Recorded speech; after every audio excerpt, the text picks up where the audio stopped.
লোকে বলে দুনিয়ার সবথেকে দামি জিনিস হলো বিশ্বাস আর সবথেকে সস্তা হলো বিশ্বাসঘাতকতা। কিন্তু কখনো কখনো সত্যের দাম কেবল একটা ছোট্ট লজেন্স বা টফি হয়। মুম্বাইয়ের ঝলমলে সন্ধে ছিল এবং বৃষ্টির রিমঝিম ফোঁটা শহরের কোলাহলকে ঢেকে দেওয়ার চেষ্টা করছিল। শহরের সবথেকে বিলাসবহুল রয়্যাল প্লাজা হোটেলের বাইরে হরিশঙ্কর বার্মা তার দামি ঘড়ির দিকে চোখ রেখে দাঁড়িয়েছিলেন। ৬০ পেরিয়ে যাওয়া হরিশঙ্করকে শহরের সবচেয়ে বড় রিয়েল এস্টেট টাইকুন বলে মনে করা হতো। আজই তিনি তার জীবনের সবচেয়ে বড় চুক্তি স্বাক্ষর করেছেন, ৫০০ কোটির এক আকাশচুম্বী প্রকল্প।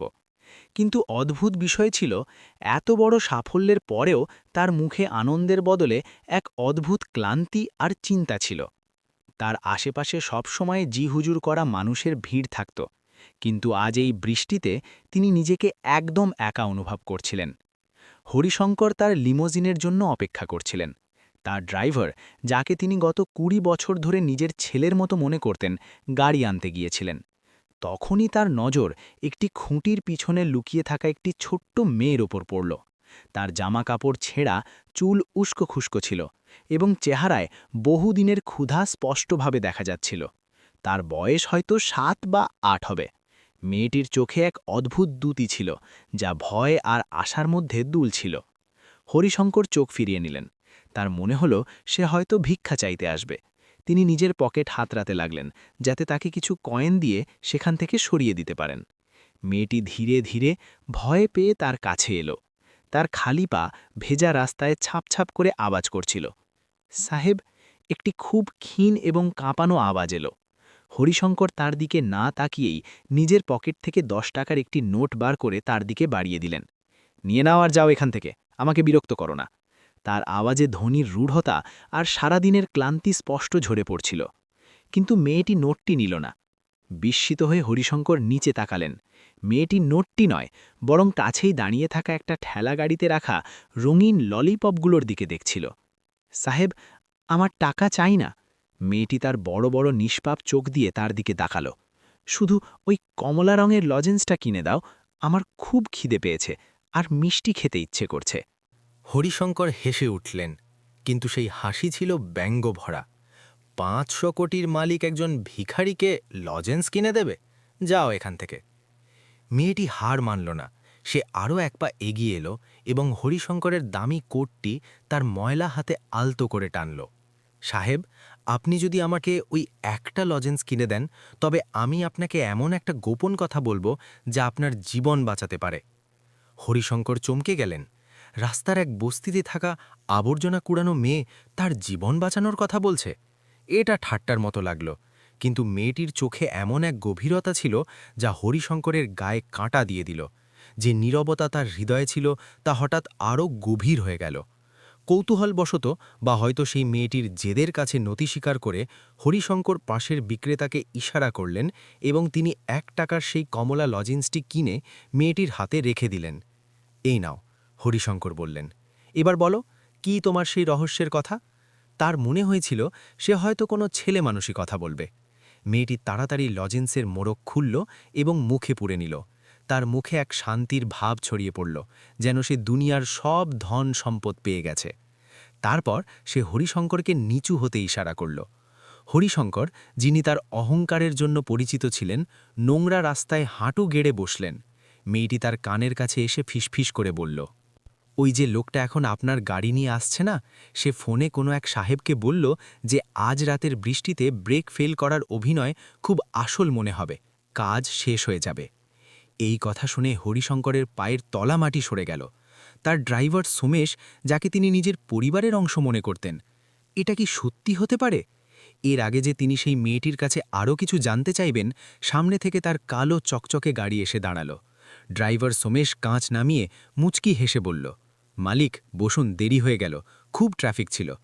হরিশঙ্করের চোখ সেই মেয়েটিকে খুঁজতে লাগল, কিন্তু সে লজেন্সের মোড়কটি রাস্তায় ফেলে অন্ধকারে কোথায় যেন অদৃশ্য হয়ে গিয়েছিল। এখন হরিশঙ্করের সামনে দুটো রাস্তা, হয়তো সেই মাসুমের কথায় বিশ্বাস করা, অথবা সেই বিশ্বস্ত ড্রাইভারের ওপর, যাকে তিনি বছরের পর বছর ধরে চেনেন। বৃষ্টি আরও তীব্র হয়ে গেল, যেন আকাশও হরিশঙ্করের সাথে কাঁদতে প্রস্তুত ছিল। হরিশঙ্করের হাত গাড়ির দরজার হ্যান্ডেলে ছিল, কিন্তু সেই মেয়েটির কথা তার কানে হাতুড়ির মতো বাজছিল। ব্রেক ফেল হওয়ার অভিনয়, কাজ শেষ হয়ে যাবে। তিনি সোমেশের চোখের দিকে তাকালেন। সেই সোমেশ যে ২০ বছর ধরে তার সেবা করেছে, যে তার বাচ্চাদের স্কুলে পৌঁছে দিয়েছে। আজ তার চোখে এক অদ্ভুত অস্থিরতা ছিল। সে বারবার গাড়ির ভেতরে দেখছিল, আর তার কপালে ঘাম জমেছিল, যা বৃষ্টির ফোঁটার সাথে মিশে যাচ্ছিল। সাহেব, বসুন না, ভিজে যাচ্ছেন আপনি, সোমেশ কিছুটা দ্রুততার সাথে বলল। হরিশঙ্করের বুক ধরফর করতে লাগল। সেই অচেনা মেয়েটির কথা কি সত্যি হতে পারে? তিনি এক মুহূর্তের জন্য তার অন্তরাত্মার আওয়াজ শুনলেন এবং হ্যান্ডেল থেকে হাত সরিয়ে নিলেন। সোমেশ, হরিশঙ্কর নিজের ঘাবড়ানো লুকিয়ে ভারী গলায় বললেন, আমার হঠাৎ মাথা ঘুরছে। আমার ওষুধ হোটেলের ঘরেই ফেলে এসেছি। তুমি এখানেই দাঁড়াও, আমি এক্ষুনি আনিয়ে নিচ্ছি। সোমেশের মুখের রং উড়ে গেল। সাহেব, আমি নিয়ে আসছি, আপনি গাড়িতে বসুন। না, হরিশঙ্কর কিছুটা কঠোরতার সাথে বললেন, যাতে সোমেশ ঘাবড়ে গেল। আমি লবিতে গিয়ে রিসেপশন থেকে আনিয়ে নিচ্ছি, তুমি এখানেই গাড়ি স্টার্ট রাখো। হরিশঙ্কর দ্রুত পায়ে হোটেলের লবির দিকে ফিরলেন। কিন্তু তিনি লবিতে গেলেন না। তিনি প্রবেশদ্বারের কাছে একটি বড় খুঁটির পিছনে লুকিয়ে গেলেন, যেখান থেকে তিনি সোমেশকে স্পষ্ট দেখতে পারছিলেন। যে দৃশ্য তিনি দেখলেন তা তার পায়ের তলার মাটি সরিয়ে দিল। হরিশঙ্কর পিঠ ফেরাতেই সোমেশ পকেট থেকে নিজের ফোন বার করল। তার সেই বিশ্বস্ত মুখ এখন এক নিষ্ঠুর হাসিতে বদলে গিয়েছিল। হরিশঙ্কর নিঃশ্বাস আটকে শোনার চেষ্টা করলেন। বৃষ্টির শব্দের মধ্যেও সোমেশের উঁচু আওয়াজ তার কানে পৌঁছাল। হ্যাঁ বস, বেঁচে গেল এখনও। ওষুধ নিতে গেছে ভেতরে। সোমেশ বিরক্তি নিয়ে ফোনে কথা বলছিল। না, আজ রাতেই কাজ শেষ করতে হবে। হাইওয়ের মোড়ে গাড়ি খাদে ফেলে দেব। সবাই ভাববে দুর্ঘটনা। আপনি শুধু টাকার ব্যবস্থা রাখবেন। হরিশঙ্করের মনে হল যেন কেউ তার বুকে ছুরি মেরে দিল। যে মানুষটিকে তিনি চোখ বন্ধ করে বিশ্বাস করতেন, সে সামান্য কিছু টাকার জন্য তার মৃত্যুর চুক্তি করে ফেলেছে। তার চোখ থেকে জল বেরিয়ে এলো, কিন্তু তার দুঃখের নয়, রাগের অস্ত্র ছিল। তিনি জানতেন এখন তিনি আর সেই গাড়িতে বসতে পারবেন না। আর যদি তিনি হোটেলে ফিরে যান, তবে সোমেশ সন্দেহ করবে। হরিশঙ্কর তার দামি ঘড়ি আর কোট ঠিক করলেন এবং হোটেলের পিছনের দরজা অর্থাৎ সার্ভিস এক্সিটের দিকে দৌড়লেন। এক কোটিপতি, যিনি সবসময় নিরাপত্তার ঘেরাটোপে চলতেন, আজ নিজের গাড়ি আর ড্রাইভারের কাছ থেকে লুকিয়ে একজন চোরের মতো পালাচ্ছিলেন। পিছনের দরজা দিয়ে বেরিয়ে তিনি এক সরু গলিতে এলেন, যেখানে আবর্জনার স্তূপ আর বেবারিশ কুকুর ছিল। বৃষ্টি তার দামি স্যুপ কাদা দিয়ে ভরিয়ে দিয়েছে, কিন্তু তার এর কোনো পরোয়া ছিল না। তার মাথায় শুধু একটিই চিন্তা ছিল, সেই মেয়েটি। সে কে ছিল? সে এসব কীভাবে জানল? আর সবথেকে বড় কথা, সে এখন কোথায় থাকবে? হরিশঙ্কর সেই জায়গায় ফিরে এলেন যেখানে সেই মেয়েটিকে পেয়েছিলেন, কিন্তু লুকিয়ে, যাতে সোমেশ তাকে দেখতে না পায়। তিনি দেখলেন সোমেশ এখনও মূল ফটকের কাছে অপেক্ষা করছে। হরিশঙ্কর চোখ ঘোরাতেই দেখলেন যে মেয়েটি রাস্তার উল্টো দিকে একটি ভাঙা দোকানের ছাউনির নিচে বসেছিল। সে একা ছিল না, তার সাথে একটি মহিলা মেঝেতে শুয়েছিল, যিনি সম্ভবত তার মা। মহিলাটি খুব জোরে কাশছিল এবং জ্বরে পুড়ছিল। হরিশঙ্কর যা দেখলেন তা তার মনকে গলিয়ে দিল। মেয়েটি সেই কমলা লজেন্স যা সে হরিশঙ্করের কাছে চেয়েছিল, নিজে খায়নি। সে সেই লজেন্সটি অল্প অল্প করে তার অসুস্থ মায়ের শুকনো ঠোঁটে ঘষছিল আর বলছিল, মা, একটু মিষ্টি খেয়ে নাও, তিতো ওষুধের স্বাদ চলে যাবে, তারপর তোমার খিদেও পাবে। হরিশঙ্কর স্তব্ধ হয়ে গেলেন। সেই ছোট্ট প্রাণটি নিজের ক্ষুধা মেটানোর জন্য নয়, বরং তার অসুস্থ মাকে এক মুহূর্তে সুখ দেওয়ার জন্য তার কাছে ভিক্ষা চেয়েছিল, এবং বিনিময়ে সে হরিশঙ্করকে তার জীবন দিয়েছিল। হরিশঙ্করের ৫০০ কোটির চুক্তি সেই ১ টাকার লজেন্সের সামনে মাটির সমান মনে হতে লাগল। তিনি সেই মেয়েটির কাছে যেতেই যাচ্ছিলেন, তখনই একটি কালো এসইউভি তীব্র গতিতে এলো এবং সোমেশের গাড়ির কাছে দাঁড়াল। সেই এসইউভি থেকে একজন লোক নামল। হরিশঙ্কর তাকে চেনার চেষ্টা করলেন। লোকটির মুখ যেই রাস্তার আলোর ঝলকে এলো, হরিশঙ্কর নিজের মুখ হাত দিয়ে চেপে ধরলেন, যাতে তার চিৎকার না বেরিয়ে যায়। সেই লোকটি আর কেউ নয়, তার নিজের জামাই রমান। হরিশঙ্করের সারা শরীর কাঁপতে লাগল। রমন, তার একমাত্র মেয়ে সুমনের স্বামী, যাকে তিনি নিজের ছেলের চেয়েও বেশি ভালোবেসেছিলেন। রমণী গত মাসে হরিশঙ্করের পা ছুঁয়ে বলেছিল, বাবা, আপনি চিন্তা করবেন না, ব্যবসা আমি সামলে নেব, আপনি বিশ্রাম করুন। আর আজ সেই রমন তার মৃত্যুর পরোয়ানা নিয়ে দাঁড়িয়েছিল। হরিশঙ্কর দেওয়ালের আড়াল থেকে কান পেতে শোনার চেষ্টা করলেন। বৃষ্টির শব্দের মাঝে রমনের গোঙানি স্পষ্ট শোনা যাচ্ছিল। আবে বেকুব! রমন সোমেশের গালে একটা জোরে থাপ্পড় মারল। ওষুধ নিতে গেলেই নাকি পুলিশ ডাকতে? ১৫ মিনিট হয়ে গেল, যদি আজ রাতে সেই বুড়ো না মরে তবে কাল সকালে সে তার সব সম্পত্তি সেই চ্যারিটি ট্রাস্টের নামে করে দেবে। তখন আমরা কি করব, ভিক্ষা চাইব? সোমেশ ঘাবড়ে গিয়েছিল। সাহেব, আমি এক্ষুনি ভেতরে গিয়ে দেখছি। যা তাড়াতাড়ি। আর শোন, রমন নিজের জ্যাকেটের ভেতর থেকে একটা রূপলি রঙের রিভলভার বার করে সোমেশের দিকে বাড়িয়ে দিল। যদি অ্যাক্সিডেন্টের সুযোগ না পাস তবে কাজ এখানেই শেষ করে দিবি। লাশ আমি সরিয়ে দেব, শুধু যেন কারো সন্দেহ না হয়। হরিশঙ্করের চোখের সামনে অন্ধকার ছেয়ে গেল।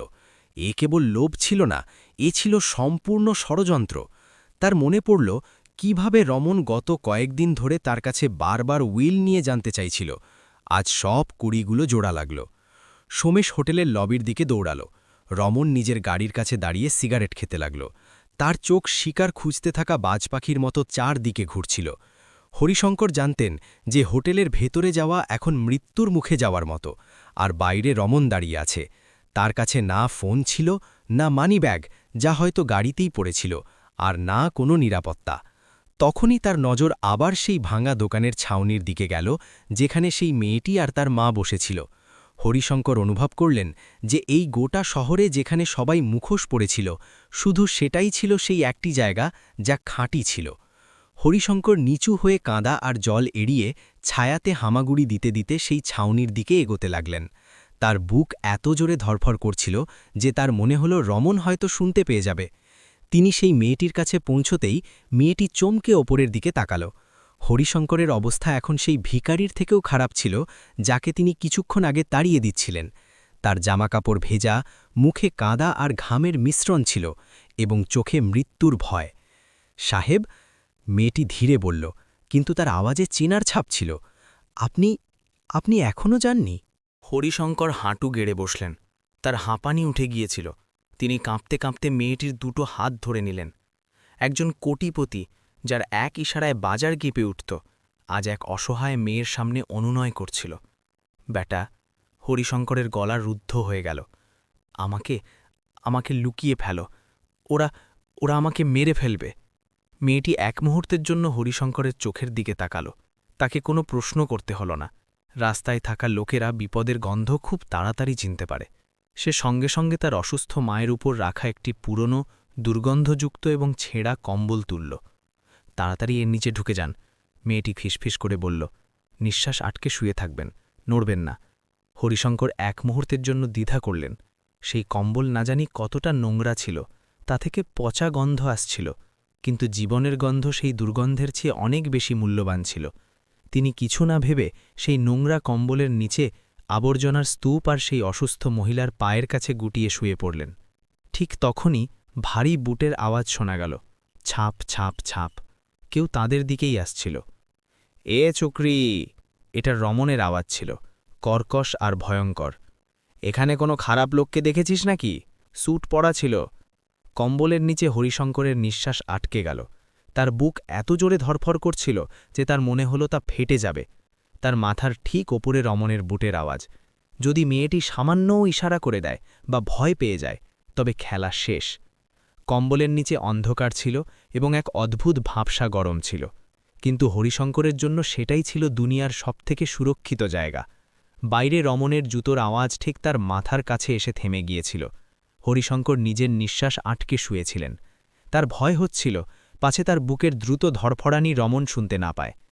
আমি জিজ্ঞেস করেছি, এখানে কাউকে দেখেছিস? রমন চিৎকার করল। তার আওয়াজে এত ঘৃণা ছিল যে সেখানে ঘুমিয়ে থাকা কুকুরগুলোও উঠে পালিয়ে গেল। মেয়েটি রমনের চোখে চোখ রেখে তাকাল। সে ভয়ও পেল না আর ঘাবড়েও গেল না। সে তার ময়লা হাত দুটো এগিয়ে দিল এবং তার ফাটা গলায় বলল, সাহেব, দুদিন ধরে কিছু খাইনি, 10 টাকা দেবেন তো মনে করার চেষ্টা করব। রমনকে ঘৃণা ধরে গেল। সে অবজ্ঞার সাথে পিছিয়ে গেল। দুর্গন্ধযুক্ত ভিখারি বিনামূল্যে কিছু বলতে পারে না। মেয়েটি নিষ্পাপ হওয়ার অভিনয় করে তার হাতের তালু রমনের জুতোর কাছাকাছি করে দিল। সাহেব, পেটের ক্ষুধা স্মৃতিশক্তি দুর্বল করে দেয়, একটু দয়া করুন। রমন রাগে পকেট থেকে একটি কয়েন বার করে মাটিতে ছুঁড়ে মারল। কয়েনটি কাদায় গিয়ে পড়ল।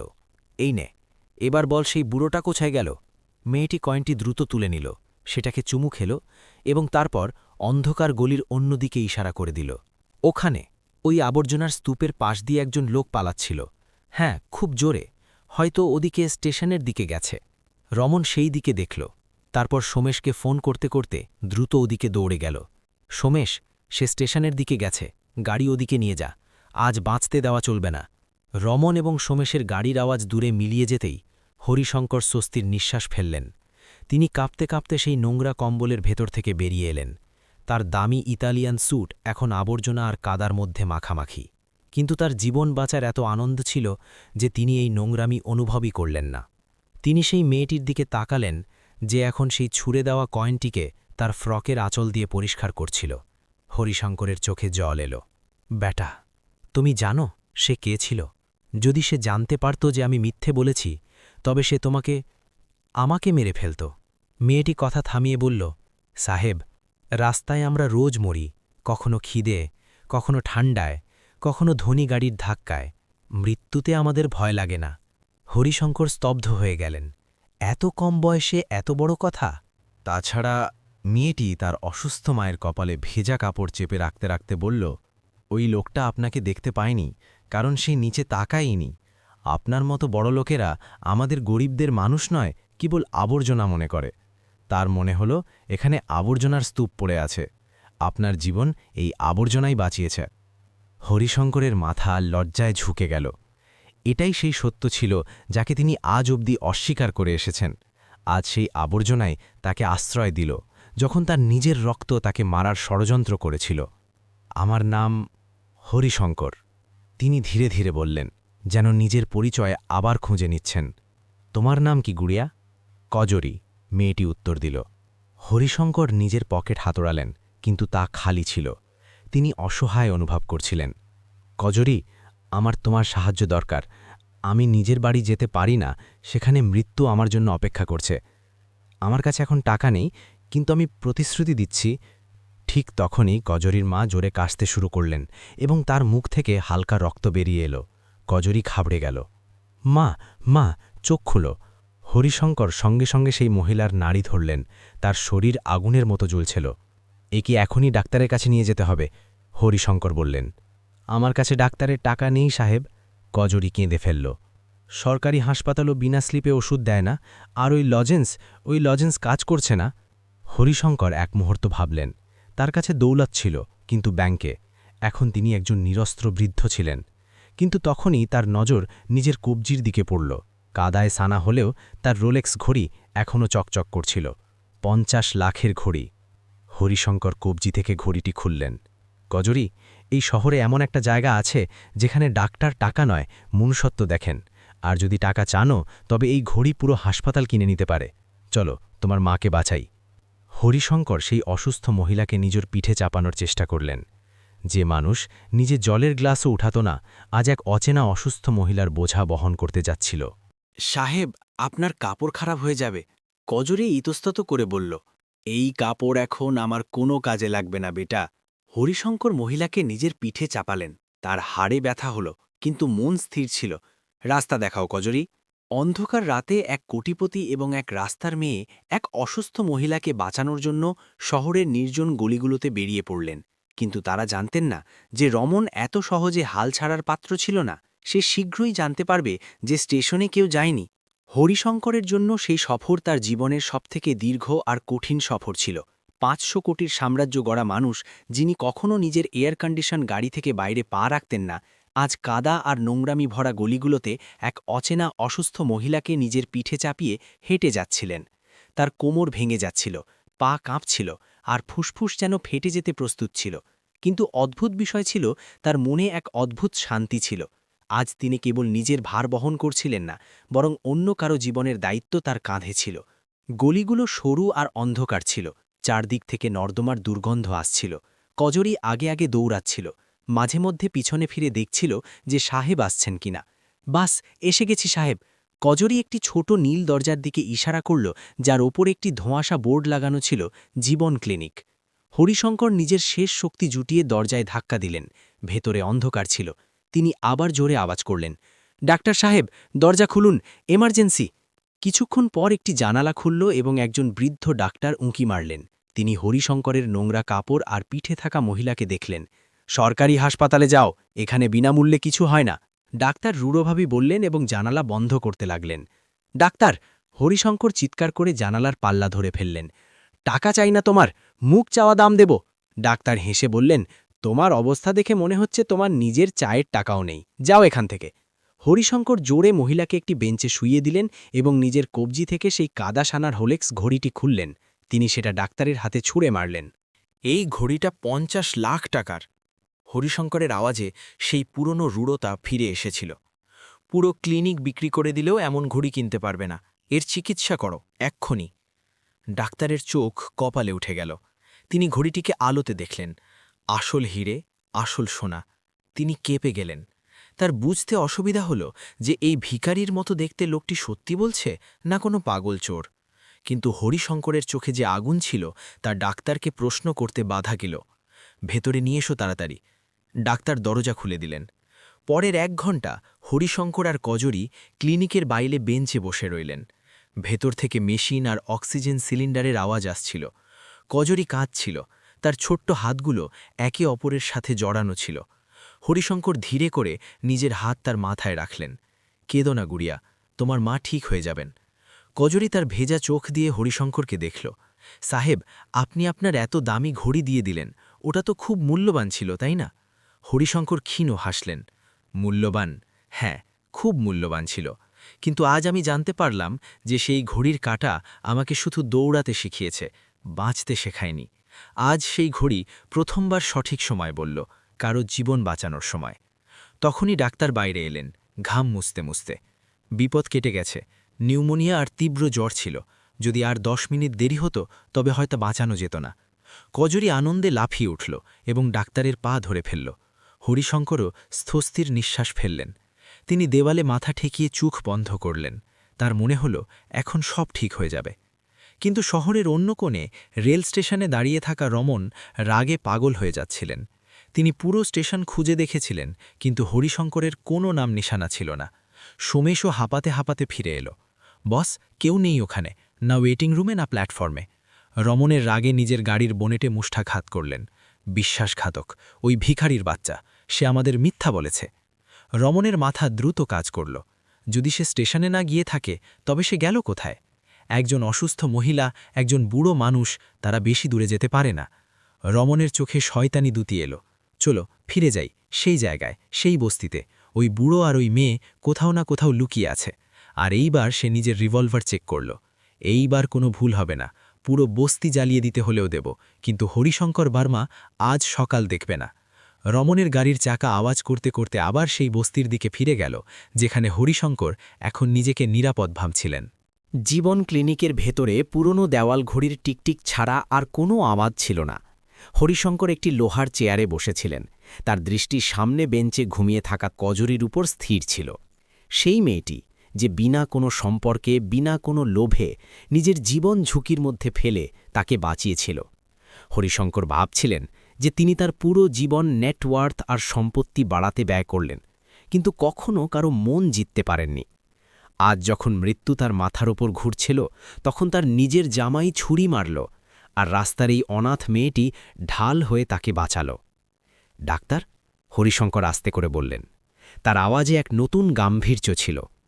আমি কি আপনার ল্যান্ডলাইন ফোনটি পেতে পারি? একটি খুব জরুরি কল করতে হবে। ডাক্তার, যিনি এখনও সেই দামি রোলেক্স ঘড়িটি অবাক হয়ে দেখছিলেন, কিছু না বলে ফোনটি হরিশঙ্করের দিকে এগিয়ে দিলেন। হরিশঙ্কর কাঁপতে থাকা হাতের রিসিভার তুললেন এবং একটি নম্বর ডায়াল করলেন। এই নম্বরটি ছিল পুলিশ কমিশনার রাঠোরের, যিনি তার কলেজ জীবনের বন্ধু ছিলেন। ঘণ্টি বাজছিল 1, 2, 3। ঠিক তক্ষুনি ক্লিনিকের বাইরে এক তীব্র আওয়াজ হল। কেউ ভারী বুট দিয়ে কাঠের দরজা ভেঙেছিল। ডাক্তার ভয়ে তার চেয়ার থেকে লাফিয়ে উঠলেন। কজরিও ধরফড় করে জেগে উঠল এবং ভয়ে দিয়ে হরিশঙ্করের পিছনে লুকিয়ে গেল। হরিশঙ্কর রিসিভারটি নামিয়ে রাখলেন না, বরং সেটা নিজের পিঠের পিছনে লুকিয়ে রাখলেন। লাইন এখনও খোলা ছিল। দরজায় রমন দাঁড়িয়েছিল, বৃষ্টিতে ভেজা, হাতে রিভলভার এবং মুখে এক শয়তানি হাসি। তার পিছনে সোমেশও ছিল, যে এখন কিছুটা ভয় পেয়ে গিয়েছিল। নমস্কার শ্বশুরমশাই, রমন ব্যঙ্গ করে বলল। খুব লম্বা দৌড় লাগালেন আপনি। আমার মনে হয়েছিল বুড়ো বয়সে হাঁটু কাজ করে না, কিন্তু আপনি তো কচ্ছপের মতো লুকিয়ে লুকিয়ে এখানে চলে এলেন। হরিশঙ্কর নিজের জায়গা থেকে নড়লেন না। তার মুখে এখন আর সেই ভয় ছিল না যা কিছুক্ষণ আগে রাস্তায় ছিল। তিনি কজরিকে নিজের পিছনে আরও শক্ত করে ধরলেন। রমন, হরিশঙ্কর শান্ত আওয়াজে বললেন, তুমি খুব বড় ভুল করেছ। দৌলতের ক্ষুধা তোমাকে অন্ধ করে দিয়েছে। যাজ্ঞে সব জ্ঞান, রমন চিৎকার করল এবং বন্দুক সরাসরি হরিশঙ্করের কপালে তাক করল। 500 কোটির সাম্রাজ্য, আর উত্তরাধিকারীকে আমি। শুধু একটা সইয়ের অভাব ছিল, কিন্তু এখন আপনার মৃত্যু সেই অভাব পূরণ করে দেবে। সোমেশ, ডাক্তার আর সেই মেয়েটাকে কোনায় নিয়ে যা। যদি কেউ নড়ে তবে গুলি করে দিবি। সোমেশ কাঁপতে কাঁপতে ডাক্তার আর কজরিকে বন্দুকের নলে কোনায় ঠেলে দিল। কজরি কাঁদছিল। কাউকে মেরো না, প্লিজ মেরো না। রমন হরিশঙ্করের কাছে এলো। শেষ ইচ্ছা শ্বশুরমশাই। হরিশঙ্কর একটি গভীর নিঃশ্বাস নিলেন। তার মুঠোর মধ্যে এখনও ফোনের রিসিভার ছিল, যা তার পিঠের পিছনে লুকানো ছিল। তিনি জানতেন যে রাঠোর অন্যদিকে সব শুনতে পাচ্ছে যদি তিনি ফোন তুলে থাকেন তো।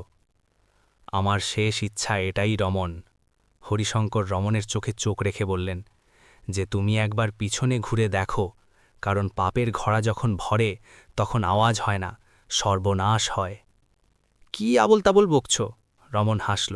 এখানে কেউ নেই, না পুলিশ না তোমার দেহরক্ষী। এখানে শুধু আমি, আমার বন্দুক আর তোমার মৃত্যু। রমন ট্রিগারে আঙুল শক্ত করল। বিদায় বাবা।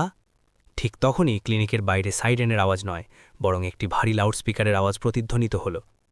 রমন, তুমি চারদিক থেকে ঘেরা পড়েছ, অস্ত্র ফেলে দাও। রমনের হাত হাওয়ায় জমে গেল, তার মুখ ফ্যাকাশে হয়ে গেল। এটা পুলিশের সাইরেন ছিল না, এটা ব্ল্যাক ক্যাট কমান্ডোদের দলের আওয়াজ ছিল। হরিশঙ্কর নিজের পিঠের পিছন থেকে ফোনের রিসিভার সামনে বার করলেন এবং রমনকে দেখালেন। রাঠোর লাইনে আছে রমন, আর তোমার অপরাধের স্বীকারোক্তি এইমাত্র রেকর্ড হয়ে গেল। রমন ঘাবড়ে গিয়ে জানালার দিকে তাকাল। বাইরে লাল আর নীল আলোর বন্যা। সে হতভম্ব হয়ে বন্দুক হরিশঙ্করের দিকে চালাল। না! কজরি চিৎকার করল এবং হরিশঙ্করের সামনে লাফিয়ে পড়ল। একটি তীব্র আওয়াজ হল, ঠায়। গুলির প্রতিধ্বনির সাথে রমনের যন্ত্রণার চিৎকারে পুরো ক্লিনিক কেঁপে উঠল। কজরি নিজের চোখ শক্ত করে বন্ধ করে নিয়েছিল।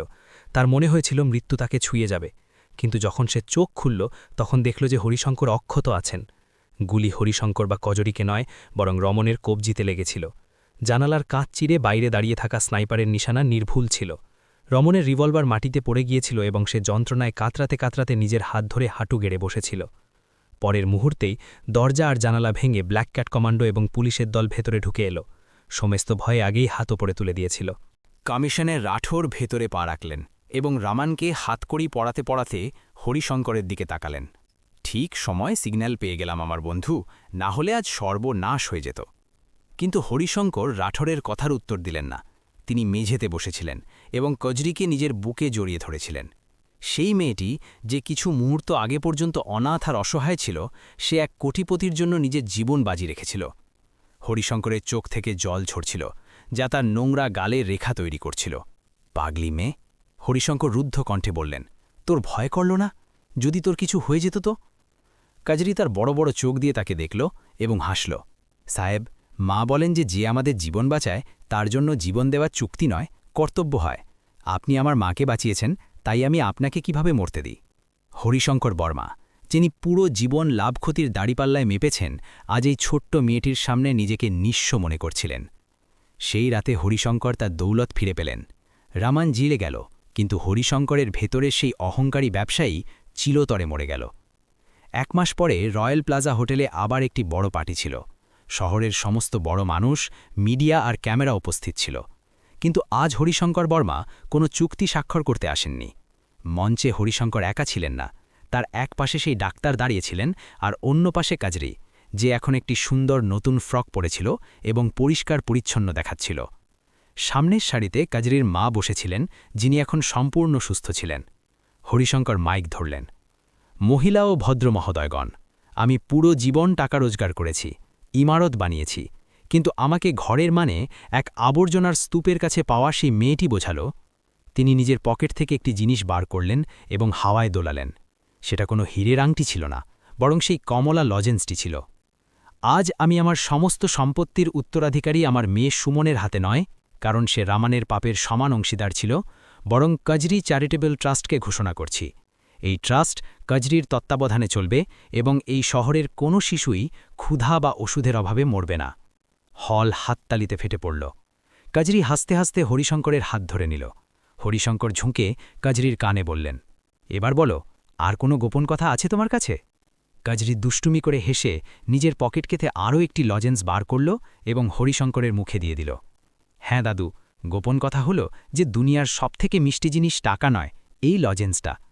হরিশঙ্কর হেসে উঠলেন, সেই হাসি যা তার মন থেকে বেরিয়েছিল। সেই দিন দুনিয়া দেখল যে একটি লজেন্সের দাম 500 কোটির থেকেও বেশি হতে পারে।